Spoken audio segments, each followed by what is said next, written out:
নমস্কার বন্ধুরা, ঠাকুমার কুকবুকে আপনাদের সবাইকে স্বাগত। আজ আমি একটা খুব সাধারণ রান্না নিয়ে আপনাদের সামনে চলে এসেছি।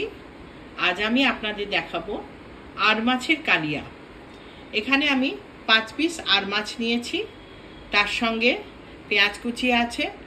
এখানে আমার 1.5 খানা পেঁয়াজ আছে, একটা বড় পেঁয়াজ আর একটা বড় পেঁয়াজের হাফ আমি এখানে স্লাইস করে কেটে নিয়েছি। টমেটো কুচি আছে, ধনেপাতা আছে, আর ফোড়নের জন্য আছে একটা তেজপাতা আর গোটা গরম মশলা, দারচিনি, এলাচ, লবঙ্গ। প্রথমেই আমি মাছটা একটু নুন হলুদ মাখিয়ে নেব। একটু হলুদ দিলাম, এই হাফ স্পুন মতো, তার সঙ্গে একটু সল্ট। আমি এখানে পিঙ্ক সল্ট ব্যবহার করি, তো সেই জন্য আমি পিঙ্ক সল্টই দিলাম। আর যেটা দেব সেটা হচ্ছে একটু সর্ষের তেল, কারণ এই মাছটা অসম্ভব ফাটে, সেই জন্য একটু তেল মাখিয়ে ম্যারিনেট করে রেখে দিলে ফাটে কম। ফাটবে সবই, কিন্তু এটা ফাটবে কম। এই জন্য আমি নুন হলুদ আর সর্ষের তেল খুব ভালো করে মাখিয়ে নিচ্ছি। 10 মিনিট আমি মাছটা ম্যারিনেট করে রেখেছিলাম। আমি কড়াটা গরম করে সর্ষের তেল দিয়েছি, কারণ রান্নাটা সর্ষের তেলেই হবে। আমরা বাঙালিরা সর্ষের তেলটাই একটু বেশি পছন্দ করি মাছ রান্নাতে, তো এখানেও আমি সর্ষের তেল ইউজ করছি। তেলটা গরম দিয়েছি, দেখুন তেলটা গরম হয়ে গেছে। মাছটা প্রায় 10 মিনিট মতন একটু ম্যারিনেট করে রাখলাম নুন হলুদ আর সর্ষের তেল দিয়ে। এবার আমি মাছটা ভেজে নেব। আমি এখানে এর কভারটা ইউজ করছি, কারণ এই মাছ অনেক সময় ফাটে, সেই জন্য।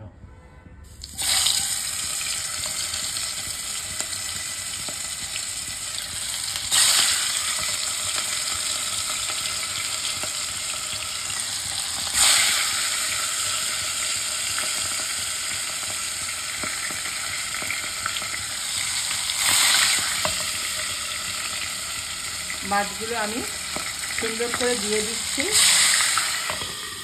এবার আমি কভার করে দিলাম। একদিকটা ভাজা হয়ে গেলে আবার আর একদিকটা আমি উল্টে দেব।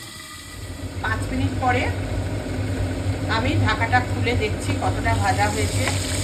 এর মধ্যে আমি একবার এদিক ওদিক করে দিয়েছি। আমি যেহেতু তেলটা ইউজ করেছিলাম ম্যারিনেশনের সময়, সেই জন্য মাছটা কিন্তু একদমই ফাটেনি।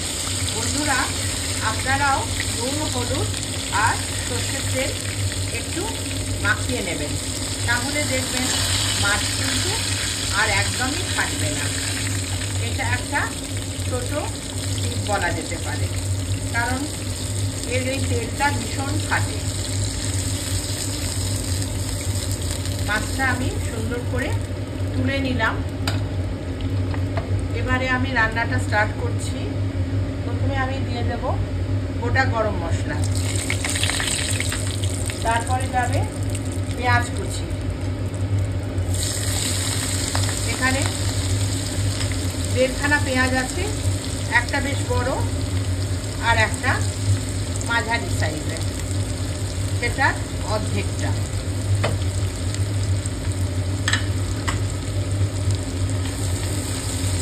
পেঁয়াজটা এবার একটু ভালো করে আমি লাল লাল করে ভেজে নেব, যাতে পেঁয়াজটা গলে যায়।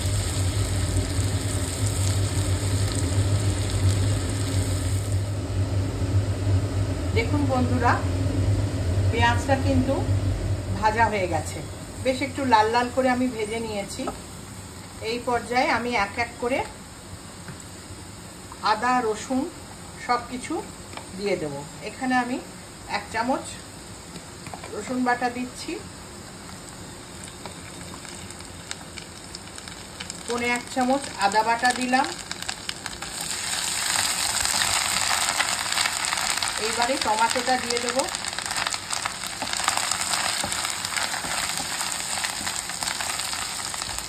আর তার সঙ্গে দিয়ে দেব নুন। নুনটা আমি সেই ছড়িয়েই দেব, যাতে পুরোটা কভার করে এবং পারফেক্ট হয়। এরপরে দেব হলুদ, হলুদ 1 টিস্পুন,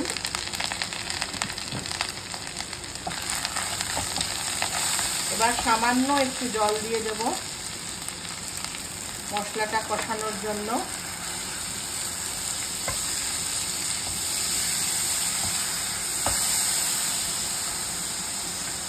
এরপরে দিচ্ছি ঝাল লঙ্কার গুঁড়ো, যেহেতু আমরা ঝাল খাই সেই জন্য আমি দিচ্ছি, আপনারা যদি না খান তাহলে দেবেন না। আর দেব কালারের জন্য কাশ্মীরি লঙ্কার গুঁড়ো। আপনারা যে যেমন ঝাল খান সেরকম ঝাল দেবেন, ঝাল খেলে ঝাল দেবেন, না হলে শুধু কাশ্মীরি লঙ্কার গুঁড়ো দেবেন, তাতে সুন্দর কালার আসবে কিন্তু কোনো ঝাল হবে না। বাচ্চারা যদি খায় তাহলে কখনোই ঝাল লঙ্কার গুঁড়ো দেবেন না। মশলা দিয়ে আমি খুব ভালো করে পেঁয়াজ আদা রসুনটা কষিয়ে নিচ্ছি।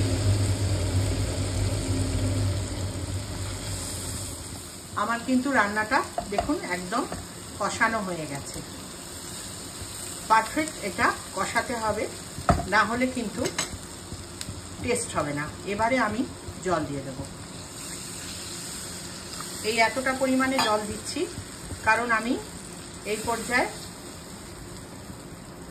একটু ফুটে গেলে মাছটা দেব। দেখুন বন্ধুরা, ঝোলটা কিন্তু একদম ফুটে গেছে। এই পর্যায়ে আমি মাছগুলো দিয়ে দেব এক এক করে। এভাবে মাছগুলো আমি দিয়ে দিচ্ছি।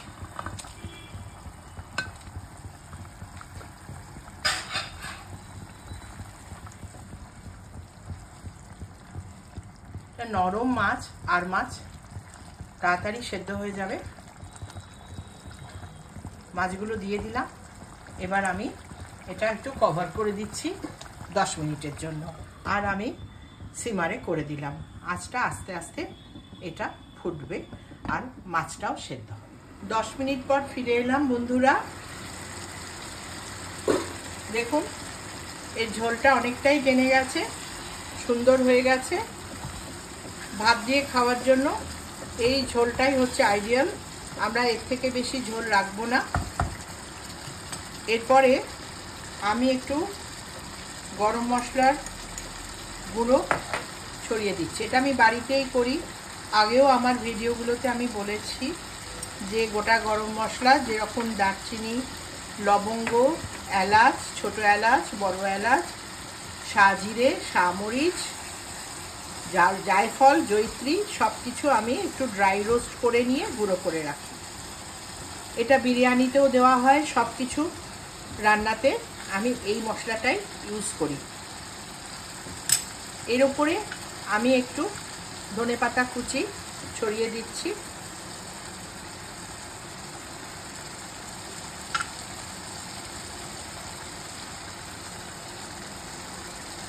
এবার আমি এটা নামিয়ে নেব। এই হয়ে গেল আমার আর মাছের কালিয়া। এটাকে একটু ডেকোরেশন করবার জন্য আমি 4টে লঙ্কা সিডটা ছাড়িয়ে নিয়েছি। নিয়ে অনলি ফর ডেকোরেশন আমি এখানে এগুলো সাজিয়ে দিয়েছি সুন্দর করে। তো বন্ধুরা, এই রান্নাটা যদি আপনাদের ভালো লাগে প্লিজ একবার ট্রাই করে দেখবেন। আর আমার এই চ্যানেলটাকে সাবস্ক্রাইব করবেন। প্লিজ একটু লাইক দেবেন, একটু শেয়ার করে দেবেন। ফিরে আসছি আমরা আবার একটা নতুন রান্না নিয়ে। এই রান্নাটা শুরু থেকে শেষ অবধি দেখার জন্য আপনাদের সকলকে অনেক অনেক ধন্যবাদ।